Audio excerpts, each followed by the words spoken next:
ایک اور جج تھے جو چیف جسٹس بننے والے تھے، انہوں نے کیوں استعفیٰ دیا تھا؟ اور انہوں نے بہت ہی ہائی مورل گراؤنڈ پہ استعفیٰ دیا تھا، اور وہ تھے جسٹس دوراب پٹیل، جب انہوں نے پی سی او کے تحت حلف لینے سے انکار کر دیا تھا، اور وہ اس وقت سینئر موسٹ جج تھے سپریم کورٹ کے۔ تو ایک تو وہ ہائی مورل گراؤنڈ تھا۔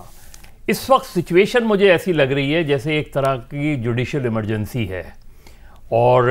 اس میں ہمیں ظاہر ہے پچھلے 1-1.5 سال میں 2 سال میں ہمیں ایک جوڈیشل پولرائزیشن نظر آئی جوڈیشری کے اندر،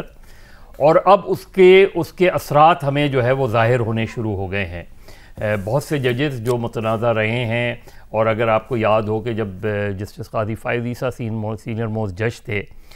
تو کس طرح کی چیزیں ہوئی تھیں، کس طرح کی ایسا لگ رہا تھا جیسے قاضی فائز عیسیٰ صاحب چیف جسٹس بن ہی نہ پائیں، نہ بننے دیا جائے انہیں، ہر طرح کی وہ چیز ہے، لیکن فائنلی وہ بن گئے۔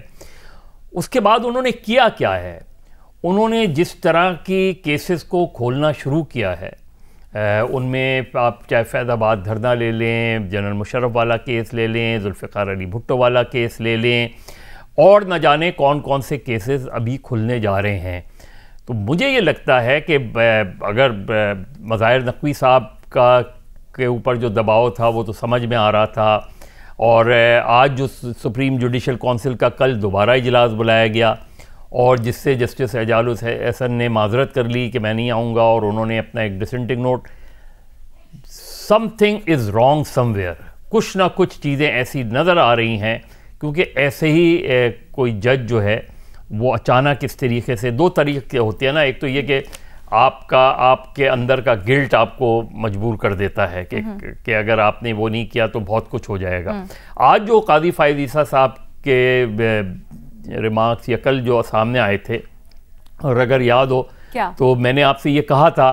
کہ یہ کافی نہیں ہے میری نظر میں کہ ایک آدمی جو ہے، ایک جج جو ہے، اس پہ اتنے سنگین الزامات ہوں اور وہ استعفیٰ دے کے چلا جائے اور وہ کیس کلوز ہو جائے۔ اس چیز کو آپ کو کھولنا، چیف جسٹس نے یہی بات کی کہ جی ہمیں کہیں نہ کہیں کوئی تو فیصلہ دینا پڑے گا، ہمیں کوئی نہ کوئی تو آبزرویشنز دینی پڑیں گی، کہیں نہ کہیں تو ہمیں بتانا پڑے گا، اور یہ سپریم کورٹ کی ساکھ کا مسئلہ ہے۔ تو میرا خیال میں یہ ساری چیزیں انٹر لنک مجھے لگ رہی ہیں۔ میں ایگزیکٹلی نہیں، ابھی میں حامد میر صاحب کا بھی وہ سن رہا تھا کہ کون سی ڈاکومنٹ، کون سا کیس آنے والا ہے، لیکن جو پولرائزیشن آف جوڈیشری ہم نے چند سال میں دیکھی ہے، اس کے نتیجے میں یہی سب کچھ ہونا تھا، اور آگے بھی ہو سکتا ہے۔ I don't know who is next, اور آگے جا کے کیا ہمارا someone can be next, there could be a next۔ دیکھیں اس وقت ایک اگر یہ چیزیں اس وقت سپریم کورٹ کے لیے بڑا سیریس مسئلہ ہے، ایک یہ جو اس طرح کا یہ بالکل غیر معمولی واقعہ ہے۔ ایک تو یہ کہ پی سی او کے تحت حلف نہ لینا وہ بالکل ایک دوسرا کانٹیکس ہے، وہاں تو ایک بہت ہی ہائی مورل گراؤنڈ ہوتا ہے وہاں۔